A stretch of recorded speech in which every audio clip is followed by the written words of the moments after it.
말씀과 예배의 갈급함, 이런 제목으로 여러분에게 말씀을 드리겠습니다.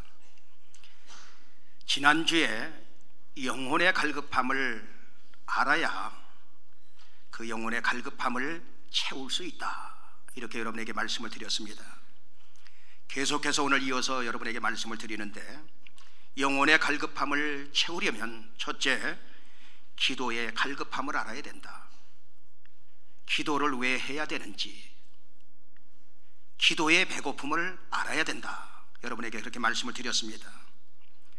다윗은 시편 42편 1절에 다 같이 하나님이여 사슴이 시냇물을 찾기에 갈급함 같이 내 영혼이 주를 찾기에 갈급하니이다.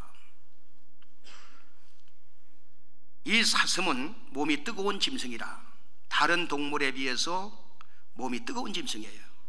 그러다 보니까 갈증이 자주 생기니까 여러분 물을 찾는 것입니다.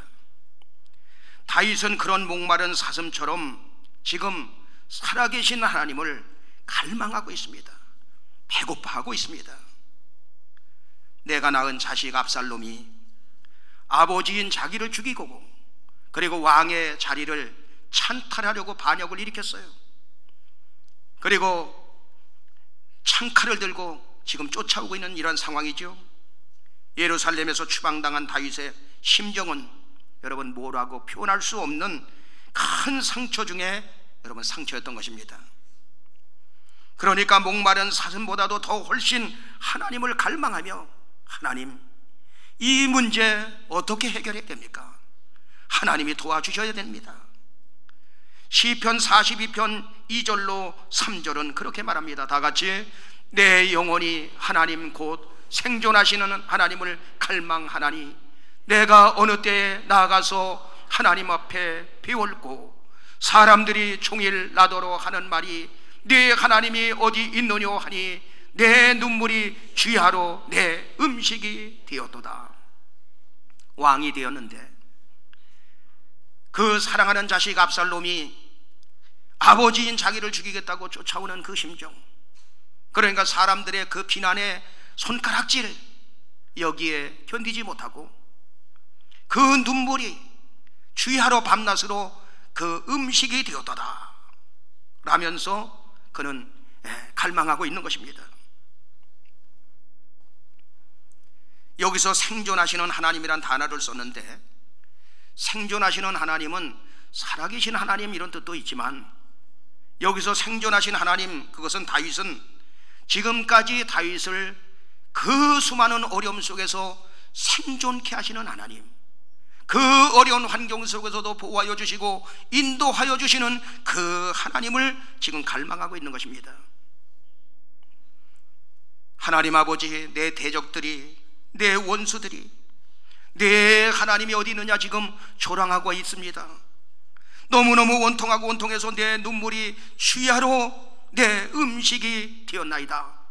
통곡을 하면서 지금 다윗은 기도하고 있는 심정인 것입니다. 여러분, 기도의 갈급함은 너무 중요한 것이죠. 우리가 인생 살아가다 보면 기도거리가 너무 많아. 그런데 너무너무 기가 막혀서 기도가 나오지 않아. 그래도 성경은 뭐라고 하느냐? 그런 속에서 기도의 갈급함을 알아서 기도하라고 하는 것입니다. 다윗은 시편 99절절이 여호와 하나님께 부르짖음에 지금 기도를 드리고 있습니다. 시편 40편 1절에도 보니까 다 같이 내가 여호와를 기다리고 기다렸더니 귀를 기울이사 나의 부르짖음을 들으셨도다.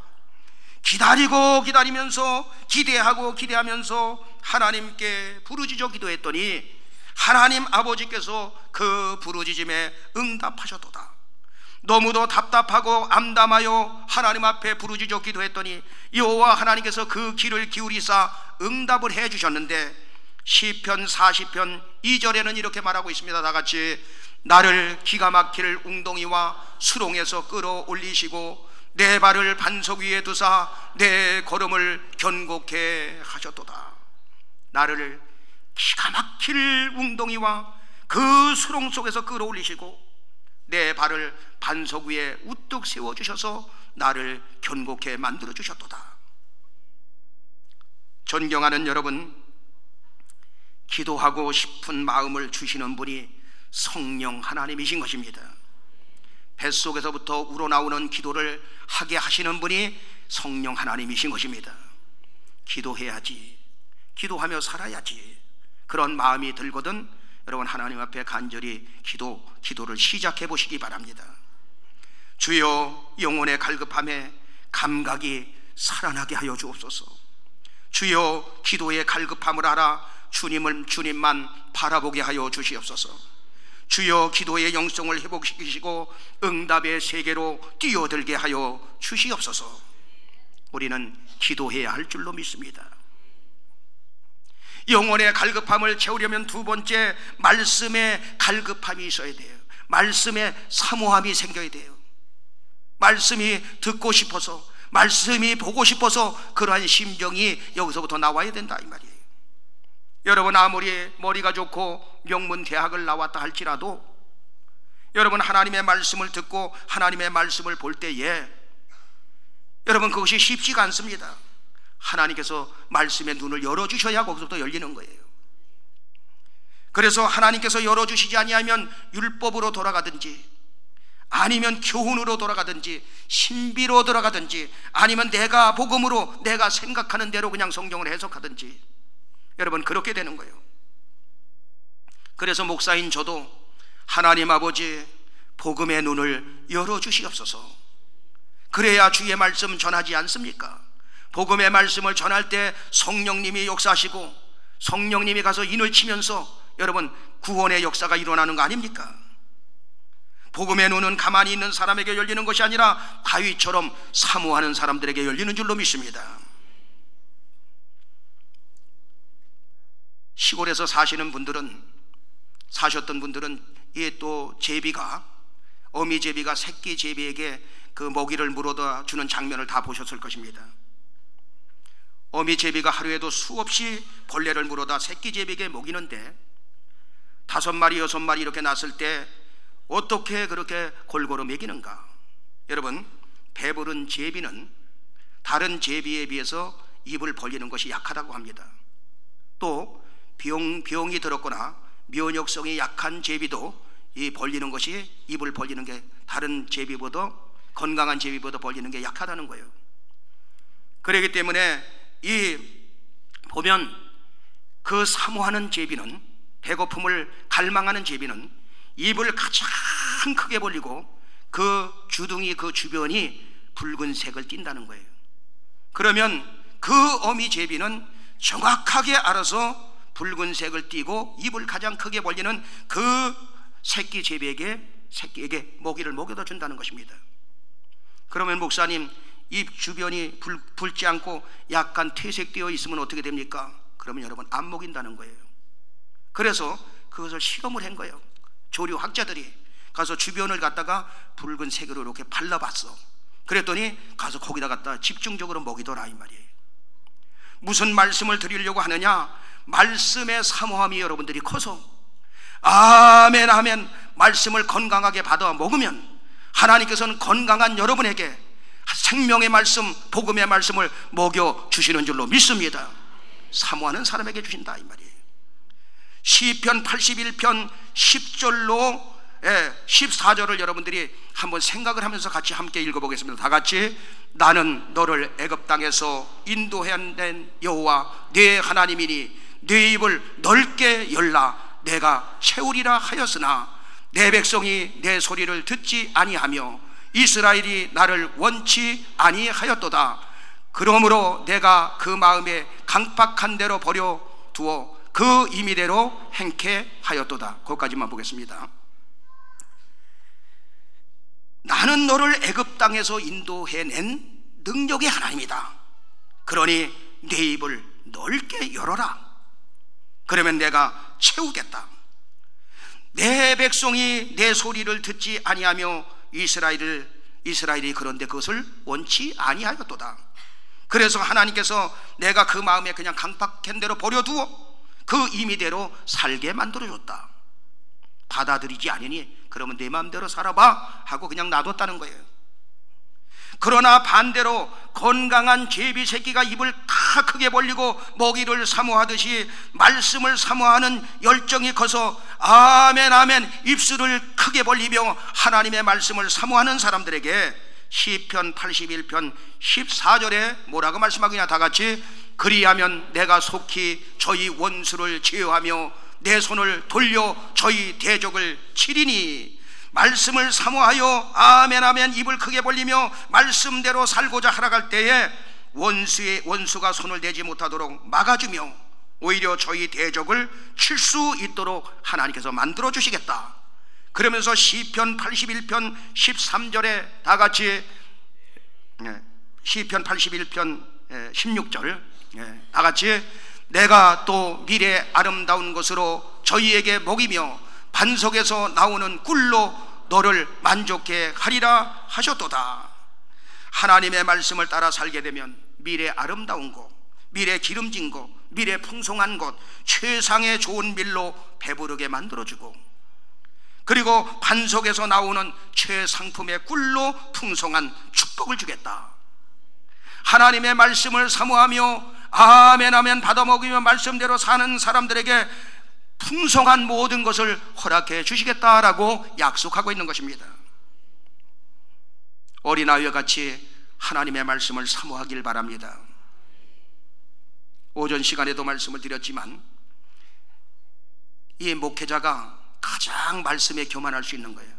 무슨 말이냐, 신학을 전공하지, 매일 또 성경을 보지, 또 성경을 연구해서 여러분들에게 또 말씀을 먹이지, 그걸 놓고 그러니까 잘못하면 나는 모든 말씀을 다 잘 아는 사람이다라고 교만할 수 있는 거예요. 그때부터 병들기 시작하는 것입니다. 그래서 어린아이같이 순전한 마음으로 말씀을 사모하라라고 말씀하고 있는 것입니다. 여러분 베드로전서 2장 2절에 보면 뭐라고 말씀하고 있느냐, 다 같이 갓난아이들 같이 순전하고 신령한 젖을 사모하라. 이는 이로 말미암아 너희로 구원에 이르도록 자라게 하려 함이라. 갓난아이같이 순전하고 신령한 젖을 사모하라. 아이가 배는 고픈데 이 젖을 잘 빨지 아니하면 엄마는 속상한 것이죠.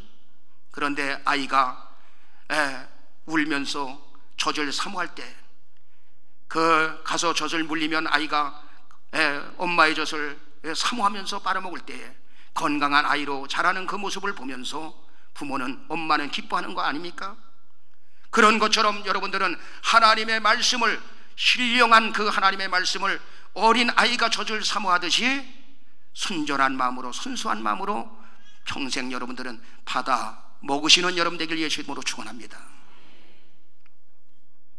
그래서 이 자리에 누가 서든지 아멘 아멘으로 받을 수 있는 은혜가 있게 되길 바랍니다. 하나님은 반드시 말씀을 사모하면 말씀을 주십니다. 응답을 사모하는 사람들에게는 응답을 주십니다. 은사를 사모하는 사람들에게는 은사를 주십니다. 은혜를 사모하는 사람들에게는 은혜를 부어주시는 것입니다. 사도행전 10장에 보면 가이사라의 고넬료라는 이방인 백부장이 살고 있었어요. 로마가 이스라엘을 지배하고 있었을 때 그 백부장의 그 권세는 여러분 대단한 것입니다. 우리나라로 말하면 우리 교회 군인들이 많이 있지만은 소대장 수준 정도 되는 거예요. 전방에서는 소대장님만 돼도 중대장 정도 되는 거예요. 중대장 정도만 돼도 여러분 대단합니다. 자, 이방인데도 그는 어떻게 살았느냐? 사도행전 10장 2절에 보면 다 같이 그가 경건하여 온 집으로 더불어 하나님을 경외하며 백성을 많이 구제하고 하나님께 항상 기도하더니. 고넬료는 이방이었지만 경건하게 살았습니다. 깨끗하게 살았습니다. 거룩하게 살았습니다. 그리고 온 집이 다 하나님을 경외했어요. 인가기도 돼서 모두가 다 하나님을 잘 믿는 가정이었습니다. 또 성경에 보니까 많이 구제하였어. 구제를 하는데 흉내만 내는 정도의 구제한 것이 아니라 최선을 다해서 물질로 봉사했습니다. 거기다가 성경에 보니까 항상 하나님께 기도하더니 항상 기도하는 사람이었어요. 천사가 나타나서 그에게 사인을 해줄 정도로 그렇게 하나님 앞에 기도했던 사람입니다. 고넬료는 한마디로 어떤 사람이었냐? 하나님의 은혜를 사모하는 사람이었고 하나님의 말씀을 사모하는 사람이었습니다. 깨어있는 사람이었어요. 그런데 하나님이 보낸 천사의 말을 듣고 고넬료는 베드로 사도를 요청하게 됩니다. 신방을 와달라고 합니다. 얼마나 말씀을 사모하였는지, 얼마나 주의 종을 사모했는지 고넬료가 일가와 친척 가까운 친구들까지 다 모아놓고 베드로가 오기를 기다립니다. 베드로 사도가 딱 들어올 때에 베드로가 거기서 고넬료가 베드로에게 엎드려 절하면서 베드로를 맞이하게 됩니다. 그만큼 고넬료는 베드로를 통해 주시는 말씀을 사모하고 있었다 이 말이에요. 백부장이라는 모든 계급장을 다 띄워버리고 베드로가 전하는 말씀을 아멘 아멘 사모할 때 어떤 일이 벌어집니까? 사도행전 10장 44절에 보면 다같이 베드로가 이 말할 때에 성령이 말씀 듣는 모든 사람에게 내려오시니, 베드로가 주의 복음을 전하는데 성령님이 그 모든 자리에 임재하게 되더라 그 말이에요. 그러면서 사도행전 10장 45절로 46절에 뭐라고 말씀하고 있느냐? 다같이 베드로와 함께 온 할례 받은 신자들이 이방인들에게도 성령 부어 주심을 인하여 놀라니 이는 방언을 말하며 하나님 높임을 들음이로라. 고넬료가 말씀을 사모하고 사모할 때에, 구원받은 말씀을 베드로가 전할 때에 아멘 아멘 받아들이는 순간에 성령이 그 온 자리에 임하게 되고 그들이 그곳에서 구원을 받으며 방언까지 받는 은혜의 역사가 일어나더라. 성경에 보니까 사모하는 사람에게 그 영혼을 만족시켜 주시는 것입니다. 시편 107편 9절에 보면 다같이 저가 사모하는 영혼을 만족해 하시며 줄인 영혼에게 좋은 것으로 채워 주심이로다. 말씀을 사모하는 영혼에게 말씀을 채워주시고 영혼을 만족해 하사 좋은 것으로 채워 주심을 믿으시길 바랍니다.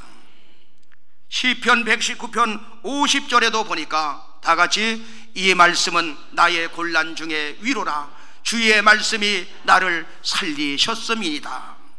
존경하는 여러분, 하나님의 말씀이 살아서 움직이기 때문에 이 말씀이 환난에서 우리를 건져내기도 하고, 아멘, 말씀이 우리를 구원해 주시기도 하고, 연약한 우리에게 말씀이 힘을 주시기도 하고, 말씀이 우리를 은혜의 세계로 이끌어 가는 줄로 믿습니다. 시편 119편 103절에 그래서 뭐라고 말하느냐? 다같이 주의 말씀의 맛이 내게 어찌 그리 단지요 내 입에 꿀보다 더하니이다. 저는 여러분들이 하나님의 말씀을 들으면서 또 성경을 읽으면서 꿀송이보다 더 달다고 이 시편 기자의 고백이 여러분의 고백이 되길 예수 이름으로 축원합니다. 여수와 순천 사이에 사랑의 원자탄 손양한 목사님이 심의하시던 그 애양원 교회가 있습니다. 저도 그것을 가봤는데 어떤 목사님이 그곳에서 부흥사경회를 했는데 다른 사람들은 열심히 찬양하고 열심히 성경을 보곤 하는데 한 청년이 성경을 이렇게 펴놓고 거기에 엎드려 있는 모습을, 얼굴을 파묻고 있는 모습을 본 거예요. 그래서 저 청년은 너무너무 피곤해서 그런가 보다, 그 목사님은 그렇게 생각을 한 거예요. 그리고 그 예배 시간이 끝나고 났는데 목사님이 말씀하시기를, 목사님, 거기 청년이 엎드려 있었는데 그 청년은 원래 기독교 가정에서 태어나가지고 숭실대학교를 다니는 중에 그만 잘못된 생각을 가지고 가출을 해서 여기저기 돌아다니다가 그만 나병에 걸려서 소록도에 오게 되었던 것입니다. 그 병으로 눈이 멀고 앞을 볼 수가 없었고 그리고 손이 다 뭉그러져 있는 상태입니다. 그가 다시 회개하고 성경 말씀을 보기 위해서 점자 성경 읽는 법을 배웠는데 손으로 읽을 수가 없으니까 입술로 성경을 지금 읽는다는 것입니다. 그러면서 입술로 성경을 읽으면서 은혜를 받는 거예요. 예민한 입술이 점자에 긁혀서 벗겨지면서도 하나님의 은혜가 너무너무 좋아서 저렇게 매일 읽는다는 거예요. 할렐루야. 목사님은 그 모습을 보고 자신의 모습을 돌아보면서 저렇게 입술로다가 성경을 읽으면서도 감사하며 기뻐하는데, 여러분, 말씀을 사모하는 은혜를 갖게 되길 예수 이름으로 축원합니다. 말씀에 사모함의 은혜가 있게 되길 바랍니다. 우리 가시관을 쓰신 예수 한번 부르겠습니다.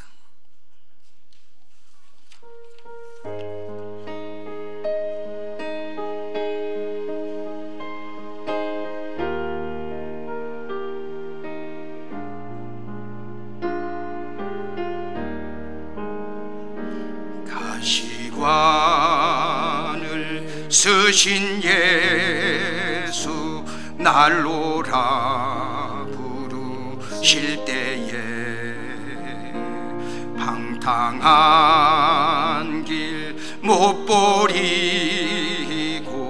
세상 길로만 향했네. 사랑하는 내 아들아, 부르시는 내 아버지, 눈 어두워 보지 못하니 내 죄가 너무 금이 넓고 큰 길, 넓고 큰 길 가기보다 가시밭길을 택하리.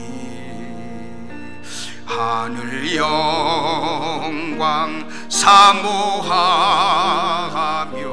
주님 가신 길 가오리.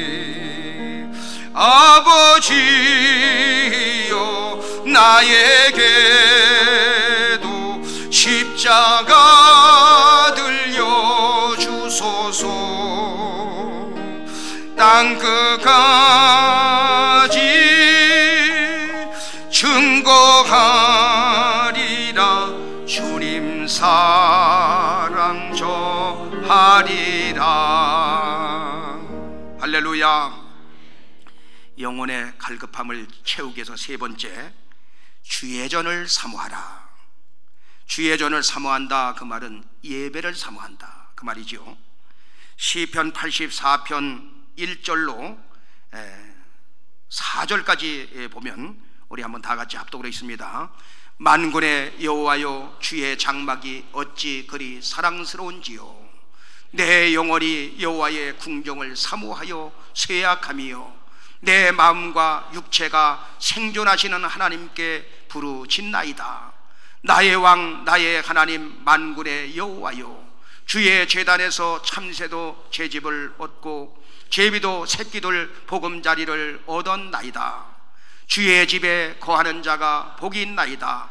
저희가 항상 주를 찬송하리다. 셀라. 시편 84편 위에 보면 고라 자손의 시 영장으로 깃깃에 맞춘 노래 이렇게 쓰여져 있습니다. 본시는 다윗이 지은 시를 고라 자손이 보존을 해가지고 하나님의 전을 사모하는 마음과 그 전에서 사는 자들이 누리는 기쁨을 거기서 말하고 있어요. 여러분, 우리는 고라 자손 하면 어떤 생각이 듭니까? 배반해서 모세를 배반하고 하나님을 원망하다가 땅이 갈라져 가지고 땅 속에 다 수장된 무리들, 나쁜 인간들, 그렇게 생각할 수 있어요. 그런데 그들이 모세를 대적하고 하나님을 대적할 때에 거기에 그 자녀들은, 자식들은 동참하지 않았습니다. 그러니까 그대로 쓰임을 받게 되죠. 폭동을 일으켰을 때 그의 자녀들은 거기에 가담을 하지 않았어요. 그러니까 성막이나 성소에서 일하는 사람으로, 도로는 문지기로, 도로는 성전에서 노래하는 사람으로 쓰임을 받게 됩니다. 그들이 하나님께 찬양을 하는 거예요. 왜 그들이 그처럼 주의 전을 사모했는가? 성전은 주님이 계신 장소이기 때문에. 그들은 포로로 잡혀가는 경우가 많이 있었습니다. 주의 전을 찾아서 예배 드리고 싶어도 드릴 수가 없었죠. 그러니까 멀리 예루살렘을 바라보면서, 주의 성전을 바라보면서 그들은 강가에서 예배를 드리면서 그렇게 하나님을 사모하였던 것입니다. 그들의 간절한 소원은 뭐냐? 주님이 계신 성전에서 예배하는 것이에요. 시편 84편 1절로 2절을 다시 한번 보면 다 같이, 만군의 여호와여, 주의 장막이 어찌 그리 사랑스러운지요. 내 영혼이 여호와의 궁정을 사모하여 쇠약함이요, 내 마음과 육체가 생존하시는 하나님께 부르짖나이다. 여러분, 은혜 받으면, 여러분들이 처음에 예수 믿고 은혜를 받게 되면 자꾸만 주님의 전에 가서 기도하고 싶고 찬양을 하고 싶고 말씀을 듣고 말씀을 사모하면서 그런 사모함이 계속 싹트잖아요. 그런데 세월이 지나가다 보면 잘못하면 이 영혼이 그 우둔해질 수가 있어요. 감각을 영적 감각을 잃어버릴 수가 있다 이 말이에요. 하나님 아버지, 주님의 몸된 교회를 우리에게 주신 거 너무나 감사를 드립니다. 우리 장로님이 기도한 것처럼 주님의 몸된 교회를 내가 얼마나 사랑하는지 내가 쇠약해졌나이다. 여러분, 얼마나 사랑했으면 그 마음이 쇠약해졌다고 여러분 고백하겠습니까? 존경하는 여러분, 여러분들은 얼마나 주님의 몸된 교회를 사랑하고 계십니까? 저는 예수 믿고 구원받은 여러분들이 주님의 몸된 교회를 시편 기자처럼 참으로 사랑하게 되시기를 예수 이름으로 축원합니다. 그래서 그는 뭐라고 고백하고 있습니까? 시편 84편 그 뒤에 보면 주의 궁정에서 한 날이 다른 곳에서 천날보다 낫다. 주님의 몸된 교회가 시편 기자처럼 사랑스러워지고 주님의 몸된 교회가 좋아지게 되길 바랍니다. 그렇게 되면 시편 84편 4절에 보니까 주의 전에 거하는 자가 복을 받는데 주님의 얼굴을 비없는 예배의 복을 받게 된다는 거예요. 시편 84편 5절에 보면 주의 전에 거하는 자는 주님께 힘을 얻고 시온의 대로가 확 열리도록 하나님께서 만들어 주신다는 거예요. 시편 84편 6절에 보니까 저희가 눈물 골짜기로 다닐지라도 많은 곳에서 샘물이 터지고 이른 비의 은택을 그에게 입혀준다는 것입니다. 시편 84편 11절에도 보니까 주의 전을 사모하는 사람들에게 여호와 하나님이 해와 방패가 되어주시고 좋은 것을 아끼지 않고 허락해 주신다는 것입니다. 주님의 몸된 교회를 사랑함으로, 주님의 몸된 교회를 사모함으로 모든 복을 누리시는 여러분들 되길 예수 이름으로 축원합니다. 정리하겠습니다.